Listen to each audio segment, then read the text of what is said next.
পুতুল, আর কত দেরি তোর? এবার তো সূর্য ডুবে যাবে, এরপর সময় থাকবে না। পুতুল তোকে বলছি, বেশি সময় নেই, আর তাড়াতাড়ি স্নানে যা, তাড়াতাড়ি যা, তারপরে খাওয়ার সময় পাবি না কিন্তু। চল।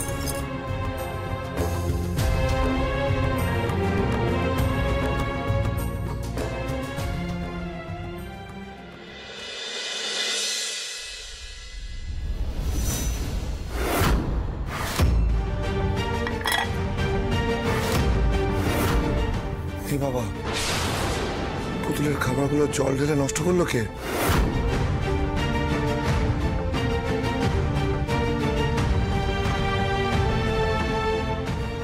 ভাত তরকারি কিচ্ছু নেই, এই খাবারগুলো এভাবে নষ্ট করলো।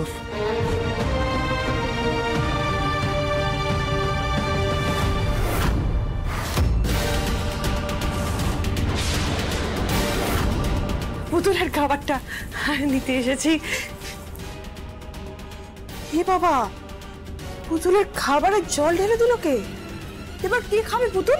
Shut up! খাবারটা নষ্ট করে এখন একামি করছো। আমি কি করলাম? এই চুপ! তোমাকে আমি হাড়ে হাড়ে চিনি, তুমি পদে পদে পুতুলের ক্ষতি করছো। তুমি এত নিচে নেমে গেছো, আমার নিজের প্রতি ঘেন্না হয় যে আমি তোমাকে ভালোবেসেছিলাম। দাঁড়িয়ে আছো কি? বেরো এখান থেকে, যাও। আমি সত্যি বলছি। বেরো।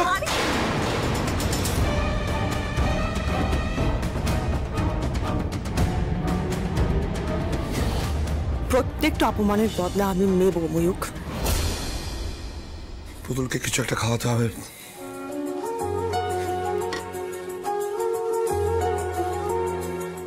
এই নুডলসটাই চট করে ওর জন্য বানিয়ে দিই।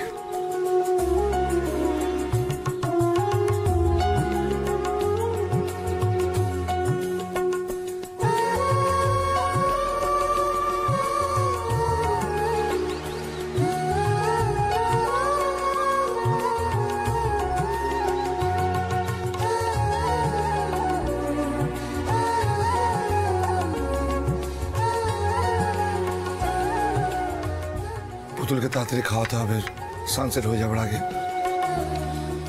আর সময় নেই।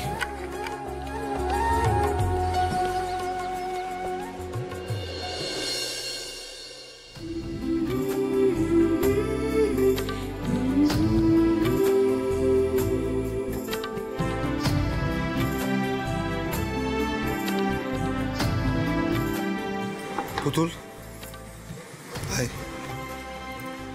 তাড়াতাড়ি খেয়ে নি, নাহলে সূর্য ডুবে যাবে।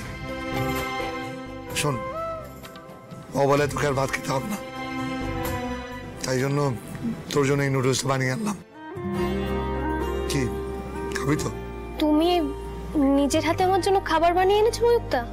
তো কি হয়েছে, এটা তুই চট করে হাতটা ধুয়ে আয়, কাঁদে খেতে হবে। আচ্ছা দাঁড়া, আমি তোকে খাইয়ে দিচ্ছি। খাইয়ে দিকে বস।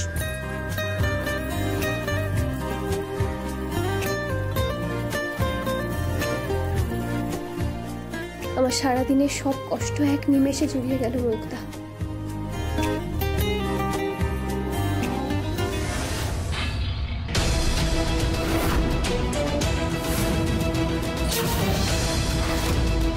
নির্লজ্জ বেহায়া মেয়ে, তুই জানিস না সূর্য ডুবে গেছে? তুই খাবার খাচ্ছিলি কোন মুখে রে? এখনো সূর্যাস্ত হয়নি। কেন তুই না বুঝে কথা বলছিস ময়ূক? দেখো, সূর্যাস্ত এখনো হয়নি, তুই পুতুলকে একগাল খেতেও দিলে না। শ্বশুরে, সূর্য পাটে চলে গেলে তাকে সূর্যাস্তই ধরা হয়। আমি কিন্তু গুরুদেবের কোনো কথা অমান্য হতে দেব না, শেষ কথা। মা, আমার কথাটা শোনো। আরে কি মুশকিল, মানুষটা সুস্থ থাকবে, তারপর তো নিয়ম পালন করবে। তুমি সারাদিন কিভাবে অমানবিক পরিশ্রম করেছো পুতুলকে দিয়ে তুমি নিজেও জানো না। পুতুল এভাবে না খেয়ে থাকবে কি করে? তুমি এটা কি করছো বর্দি ভাই? তুমি কি এভাবে পুতুলকে শেষ করে দিতে চাইছো? না, এই পুতুলকে কিছুদিন না খেয়ে থাকতে দিতে পারবো না। না না বৌদি, এক মিনিট, তুমি এটা ঠিক করছো না। হ্যাঁ, সবকিছু একটা লিমিট থাকে। পুতুলকে তুমি খেতে দাও প্লিজ। যা, তুই আবার খাবার নিয়ে যা। আমি কিন্তু কারোর কোনো কথা শুনবো না।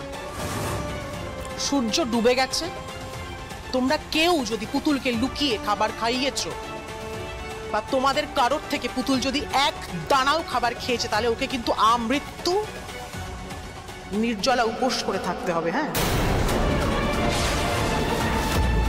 ও মা, আমি আর খাবো না, আমি সত্যি বলছি, কথা দিচ্ছি তোমায়, আমি এখন আর কিচ্ছু খাবো না। তোমাদের সবাইকেও বলছে আমায় না কিছু খাইও না এখন। সবার ক্ষতি করে আমার গলা দিয়ে খাবার নামবে না।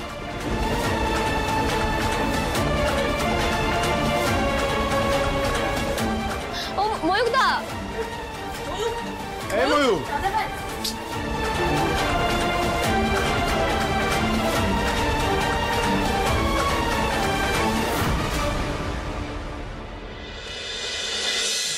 এই নাও, মাথা ব্যথা সেরে যাবে, চা এনেছি, চা খেয়ে নাও। না থাক, আমি এখন চা খাবো না। কেন ঠাকুরপো? হ্যাঁ। আমার উপর রেগে আছো তাই না? আরে না না, আমি জানি তোমরা সবাই আমার উপর রেগে আছো।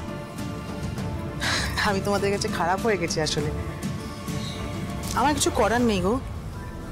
গুরুদেব যখন বলেছেন যে পুতুল আমাদের এই বাড়ির জন্যে, আমার ছেলের জন্য অপয়া, তখন আমি তাকে অপয়াই মানবো। আমার কিচ্ছু করার নেই।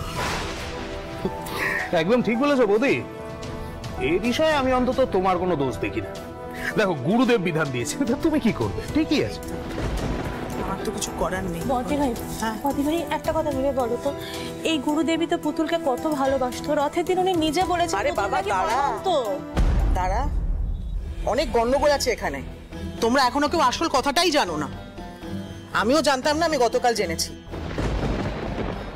এই যে আমাদের মিতুল এবং মৈনাক, এরা তো- এক্সকিউজ মি, মাঠান বাড়ি আছেন? আপনারা কারা? আপনাদেরকে ঠিক চিনলাম না। অ্যাকচুয়ালি চেনার কথাও নয়, আপনাদের গ্রাম প্রধানের থেকে আপনাদের ঠিকানাটা নিয়ে এসেছি একটা ফুলের অর্ডারের জন্য।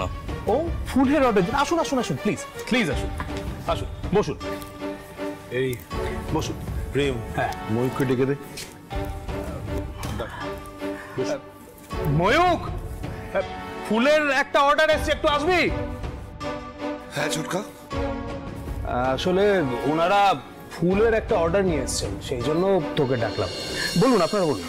আসলে আমরা এখানকার বাসিন্দাই নই, মানে ইন্ডিয়াতেই থাকি না। বেশ কিছু বছর হলো আমরা ইউএস তে শিফট করেছি। এখন ভাইজির বিয়ের জন্য আমরা ফ্যামিলি নিয়ে এখানে এসেছি। এই সামনে একটা বাগান বাড়িতে আছি, ডেস্টিনেশন ওয়েডিং। মানে আপনারা প্রবাসী? হ্যাঁ, কিন্তু মনে প্রাণে বাঙালি, এই জন্যই তো বিয়ের ডেকোরেশনের জন্য আপনাদের কাছে এলাম। আপনারা তো ফ্লাওয়ার সাপ্লাই করেন, বাট